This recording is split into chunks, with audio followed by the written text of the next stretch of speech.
We should abolish the use of relative risk because it's only used to manipulate people in doing what they want you to do. How come you report the benefit in risk reduction, which is the percentage, and the side effects in absolute numbers? The guy said, because nobody would take the drugs if we didn't do it. Oh, wow. Jeez Louise. And he was correct. Nobody, if you said to somebody, the benefit of this vaccine is 0.57%, nobody would do that. So my first goal here is to make sure that everybody who listens to me is absolutely clear on what we mean, we being the medical profession and the scientific community, by this concept called risk reduction or relative risk. A peer-reviewed study by The Lancet confirms the vaccine efficiency of 95% reported by the vaccine manufacturers was referring to relative risk reduction rather than absolute risk reduction, as would be standard. Your actual risk of reduction of getting COVID after the vaccine has then been reduced by 1.2% with Moderna, 1.2% with Johnson & Johnson, and by less than 1% with Pfizer. Seriously, if you don't know 100% what this means, you will not be able to understand scientific or medical research. You literally have to know this forwards and backwards. Now, the other thing I can tell you is when they do the trials of the vaccines, they are only looking at symptom reduction on, say, day 14. They're not looking at anything to do with a virus or anything to do with transmission or infectivity. There is no antibody test done. There's no PCR tests. There's no viral cultures.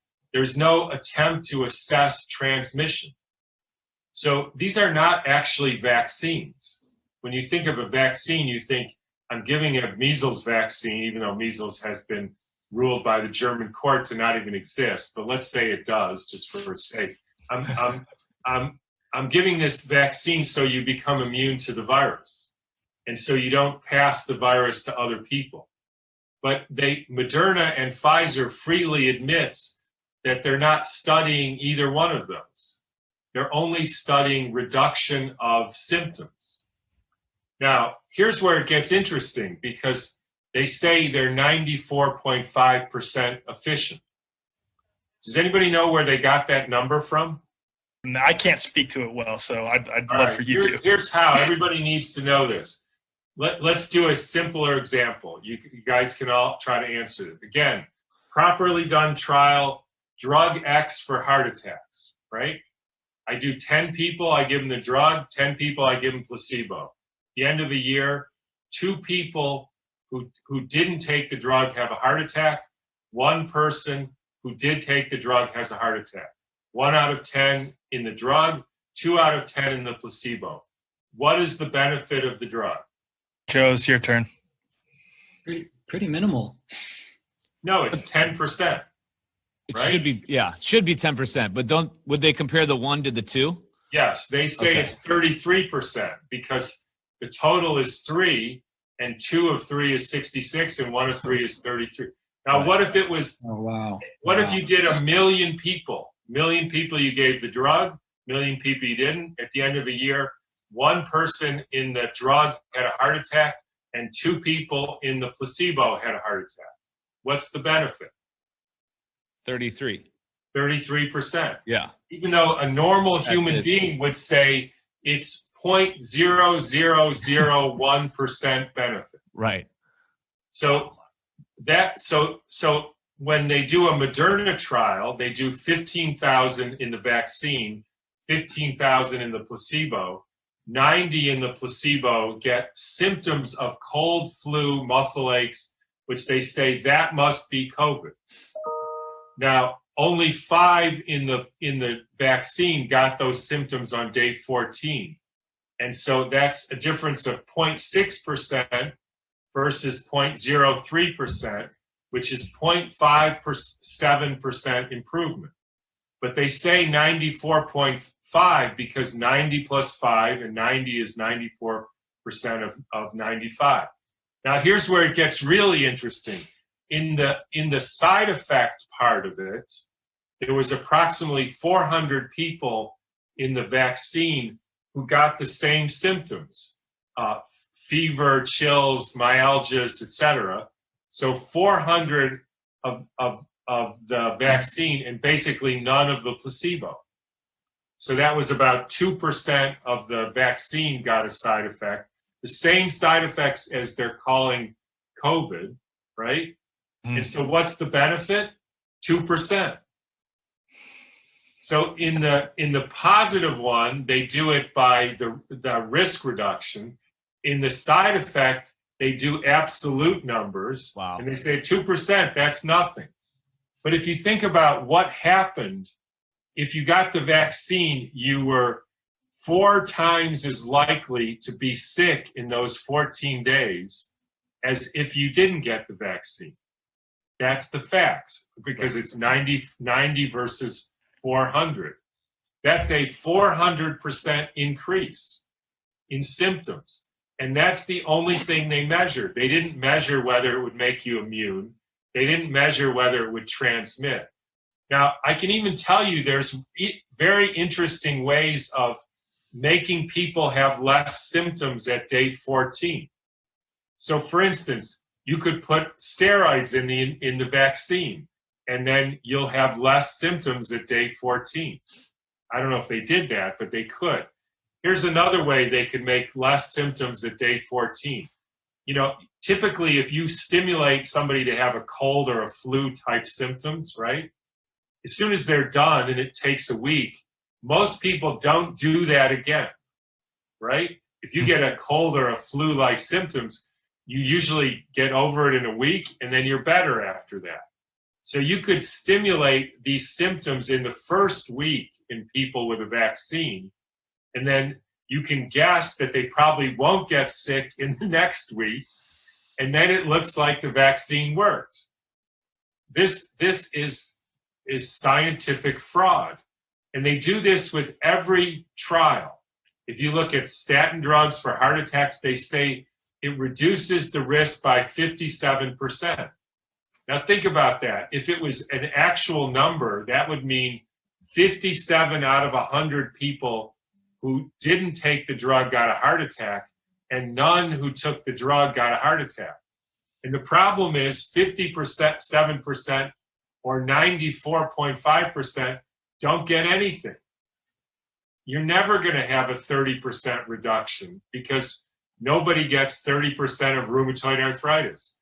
And when I was in medical school and I asked them, how come you report the benefit in risk reduction, which is the percentage, and the side effects in absolute numbers, they said one of, I think, the 3 things I still agree with from medical school. The guy said, because nobody would take the drugs if we didn't do it.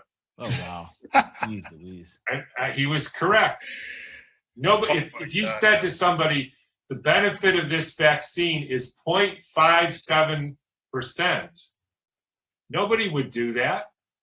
So imagine we have a trial, and it's a properly done trial with an appropriate placebo, and the goal is something like the prevention of heart attacks.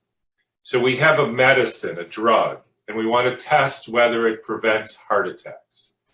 And so, and again, for each step, I just assume that the control is properly done. Everything about the trial is properly done as far as possible. So then you have a trial, and you have 10 people, and you give them this drug to prevent heart attacks, and an appropriately controlled 10 people, you don't give them the drug to prevent heart attacks. And then you create an appropriately timed end time, like 2 years, you see what happens. At the end of the 2 years, what you find is 2 of the people you did not give the drug to, that's 2 out of 10, had a heart attack. And 1 of the people who you did give the drug to, that's 1 out of 10, had a heart attack. Now, you write this up and you report it in the medical literature, and what do you say? So it's obvious to anybody that 10% of the people who took the drug had a heart attack, and 20% of the people who didn't take the drug had a heart attack. So one would think that you would report there was a 10% reduction in heart attacks. That's called the absolute risk.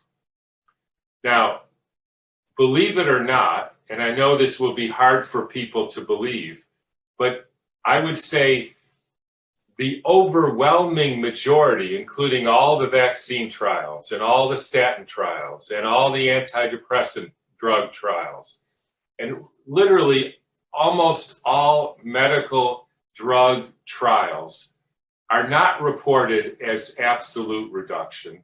What they're reported as the benefit in that case is 33%. Now, you could ask, how did they get 33%? Because it's actually not a lie.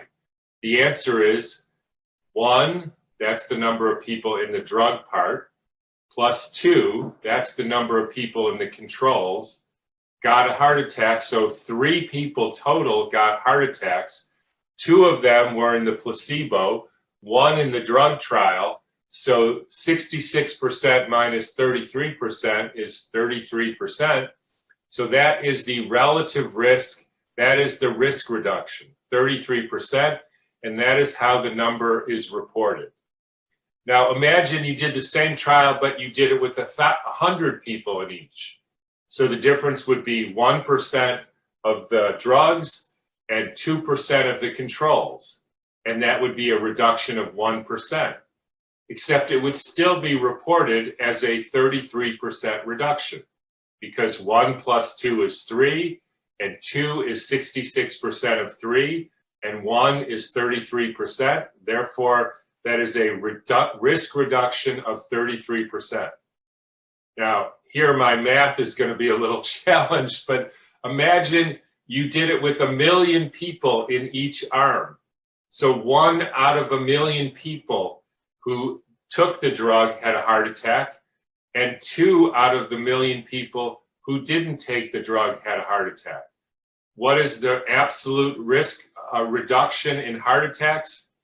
It's 0.00 some, I don't know exactly how many zeros, 1%. In other words, nothing. What would it be reported? 33% risk reduction. And you could do 10 million, you could do 1 trillion, you could do 100 billion, and they would still report it as 33% risk reduction. My friends, this is biologically meaningless. It's not inaccurate. It has nothing to do with statistical significance. It's simply good old-fashioned, plain meaningless. And that is how medical science and your doctor reports to you the benefit of drugs. Now, let's apply that. There's one more thing about that, which makes it even more interesting. There's also, in every drug trial and every vaccine trial, there's a reporting of the side effects. In other words, 2 of the people who didn't take the drug got side effects, and 10 of the people who did take the drug got whatever side effect they're looking for. Believe it or not, those are reported in absolute numbers. In other words, if it was 1 million, 0.00008% got a side effect, that's obviously insignificant compared to the 33% reduction. And there you go. Total, complete, absolute fraud. And one of the things I'm giving everybody a homework assignment is to ask your family doctor, A, do you know what risk reduction means? B, if you know what it means, some will and some won't, do you believe in reporting medical numbers, medical trials as risk reduction? Because if they do, they are giving you biologically, scientifically, medical, meaningless advice based on numbers which mean nothing. Because nobody wants to take a drug that if you give 1 million people, it improves the situation by 0.0001%, and it improves the side effects by a quadrupled or more number. Now, the reason I'm saying this is because if you do those exact same numbers for the recently published Moderna trial, what do you find? You find that there was 90 people in the control group, and we don't even know what they were given as a control. Undoubtedly, it was not just a saline injection, but it's possible because we don't know that we haven't seen the published data. So 90 out of the 15,000 in the control group got symptoms. And here's where David Martin corrected me. I thought they were doing PCR tests, even though, as I said, I wasn't sure because they hadn't reported on the data. It turns out not only were they not doing a bogus and meaningless test of a virus, not only do they admit that they were not testing for transmission of this imaginary virus. So essentially, there was no test of a virus. There was no test of transmission. So what were they testing for? What did these 90 out of 15,000, which is 0.6%, 0.6% got symptoms, which could have been practically anything. And they could have put some sort of anti-inflammatory or symptom-reducing medicine into the vaccine. We don't know. They could have also gamed this in many other ways to create symptoms at 14 days and not in 7 days. There's a lot of ways you could create increased symptoms. Again, we think of vaccines as preventing getting sick from a virus. They didn't test anything about a virus. We also think of vaccines as preventing transmission, and the trial had nothing to do with transmission, which is exactly why Fauci said, even though we're going to come out with a vaccine, you'll still have to do social distancing and masking because the vaccine doesn't prevent transmission. So this is not a test of a vaccine. But anyways, let's get back. So 9 out of the 15,000, in other words, 0.6% in the vaccine, in the control group, got symptoms, nothing to do with virus, nothing to do with transmission, just symptoms. And 5 out of the 15,000, 0.03%, got symptoms in the vaccine arm of the trial. So what's the difference? Anybody who can do 6th grade math knows that the difference is 0.57%. That is the biologically, scientifically, medical, meaningful result, even though it has a lot of questions as far as, does that mean anything? Were they putting other things in there to create less symptoms? Did they somehow use timing so that at 14 days they would have less symptoms? All those things are still questions. But all you could say is there was a 0.57% reduction in symptoms. So you may be wondering, how did they come up with the number 94.5% reduction, way above the 90% threshold that would suggest that they should fast track this vaccine? It's very simple if you know risk reduction. 90 plus 95, 90 plus 5, 90 with symptoms in the control, 5 with symptoms in the vaccine. The total is 95. 90 over 95 is 94.5%. That is the risk reduction, and it is biologically, scientifically, medically meaningless. Not inaccurate, not needs to be improved, simply meaningless. It has nothing to do with your health, nor does it for any drug trial. We should abolish the use of relative risk because it's only used to manipulate people in doing what they want you to do.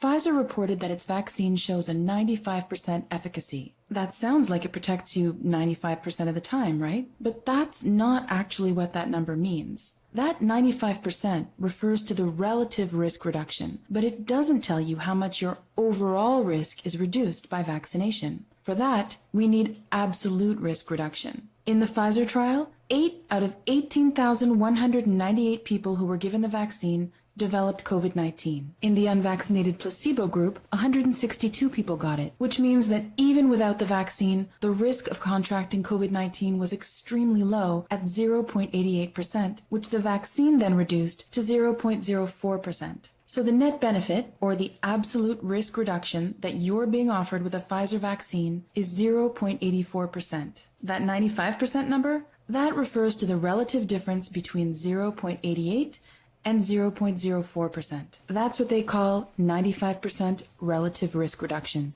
And relative risk reduction is well known to be a misleading number. Of relative risk, because it's only used to manipulate people in doing what they want you to do.